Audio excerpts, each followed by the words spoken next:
Level that entire field? You got it, Lieutenant. Story from my grandfather's time in the RAF. He was a heavy mechanic/transport officer. Worked around a lot of heavy machinery and did maintenance on runways. He was assigned to base on the Pacific Islands somewhere, and he was working on a bulldozer in one of their maintenance sheds. A deputy just out of Dintruin lieutenant walked up to him and demanded that he level a field with a bulldozer as they were preparing for an exercise. He told him to level that field and level every goddamn thing on that field. My grandfather replied that he wasn't trained in the use of the bulldozer, he was just repairing a part on it. The lieutenant snapped back and said, "A commanding officer just gave you an order, now get in that bulldozer and level that field." Pop though, fuck it, what's the worst that could happen, and he jumped up in that dozer and started leveling the field.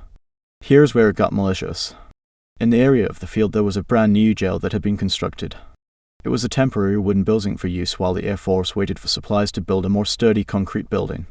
The construction had only been recently completed, and nothing had been moved into the building yet. Anyway, during his journey to flatten the field for the lieutenant's exercise, my pop accidentally clipped the wall of the jail and caused it to begin collapsing. At this point, he knew he was fucked. He was going to be in trouble no matter what he did. So he thought, well fuck it, the lieutenant told me to flatten the field and every goddamn thing on the field. Pop just ended up bulldozing the entire jail and flattening it out along with the rest of the field. He ended up being court-martialed for destroying RAF property. He represented himself and only asked that he question the lieutenant that asked him to do the work on the field. "Lieutenant, did you ask me to level the field with a bulldozer?" "Yes, but I didn't tell you to level the jail as well." "But you did instruct me to use the bulldozer to level the field." "Yes, I did." "Lieutenant, did I warn you that I wasn't instructed on the use of the bulldozer?" "Yes, boo." "Lieutenant, did you tell me to level everything on that field?" "Yes, boo." "Lieutenant, is the jailhouse on the field that you instructed me someone not trained in the use of a bulldozer to level?" Yes, Corporal, the jailhouse is on that field." The only trouble my pop got into with this one was the adjudicator of the case told my pop to listen far more carefully to the orders of a superior officer. But he did listen carefully, and did as instructed.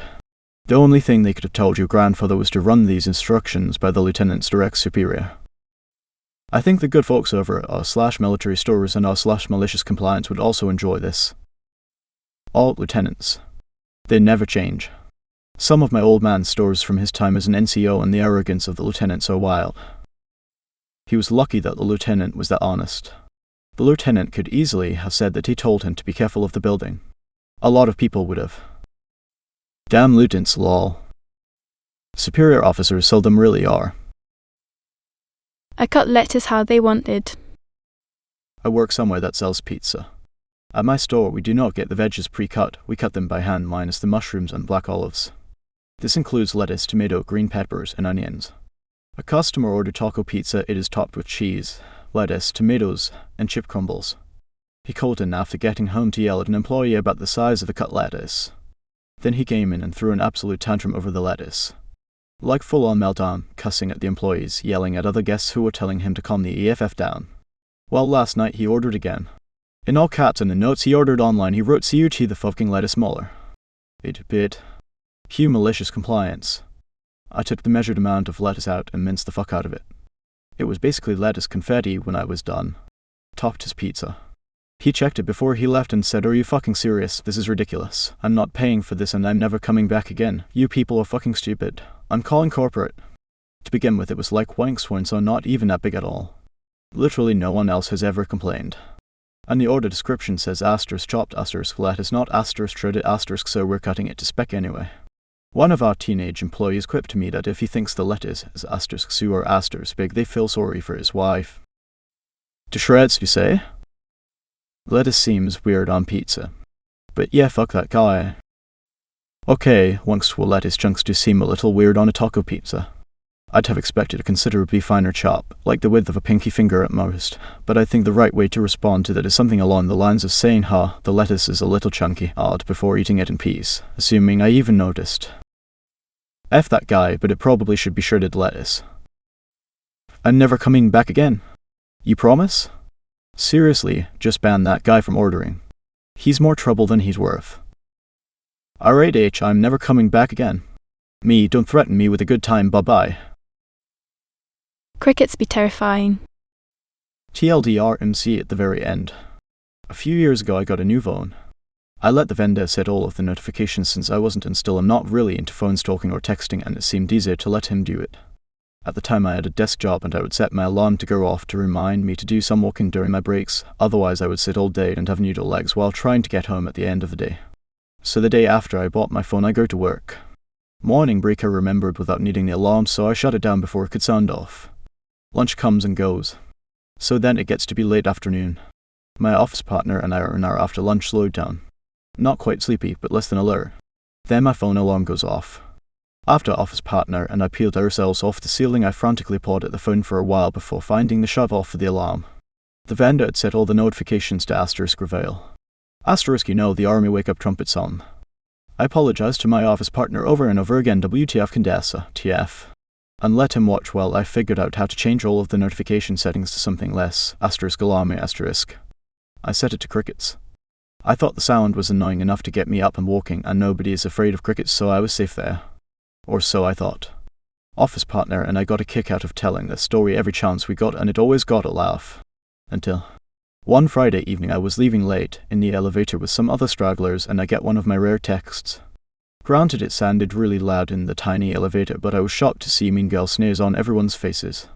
One of the ladies says, "That's your ringtone?" Yes, and I tell the story of how it came to be the default and end with "because nobody's afraid of crickets." More sneers and a sulky "some people are afraid of crickets" from the back. Then the one who spoke up, I guess she was the leader or whatever, begins to tell me how to change the volume and ringtone so as not to upset others. I'm not a phone person, so I would have been fine with that. The problem was that she added condescending to the snare. That opened it up for the rest of the women to ramp up the sneers and condescending remarks. I basically shut down at the point because watching a bunch of 30-somethings turn into high school mean girls was freaking me out. Over a ringtone. Monday morning rolls around and I get called into my supervisor's office. She looked very, very embarrassed. So embarrassed that it took her a few tries to get out what she had to say. Apparently the mean girls had complained to their boss about my vile ringtone and insisted that she do something about it. She complained to my boss. And my boss had low seniority. She basically apologized for making me change my ringtone. So I went back to my office and told office partner the whole story. We stared at each other for a few moments before we started laughing. "I know what you are going to do, Condessa, go for it." Then I changed all of the notifications back to asterisk reveal asterisk. What type of person tells teacher about something as innocuous as a bloody ringtone long after leaving school? I'm going deaf and have lost my hearing in my left ear. I can barely hear my notifications. All of my contacts have a separate notification than everyone else. My main notification used to be Woody Woodpecker. That got annoying fast to everyone around me, including me. Then I found crickets. It was loud and sounded like a swarm was coming. It was funny watching so many coworkers look around for them. Then I found another one I could hear. It's a PETA. I have it on vibrate too, but if I'm not looking at or have my phone on me, I don't hear it. I had my ringtone as a cat meowing when I worked corporate. Drove several hundred people crazy for several days until my boss figured it out and politely asked me to change it. So I did. To an awesome techno tune that makes people want to dance. My ringtone isn't anything vulgar or illegal, it's the sound of crickets. If y'all like to control ringtones on my phone, then y'all need to provide a phone and a plan that the company pays for. Otherwise, my personal phone is my personal phone and I'll use whatever inoffensive ringtone I choose. My pal has shut the F up as his ringtone. He's self-employed, so good luck reporting him to the boss. It would probably be easier and more civilized to change your notification sound. I've never heard of anybody being afraid of wet farts.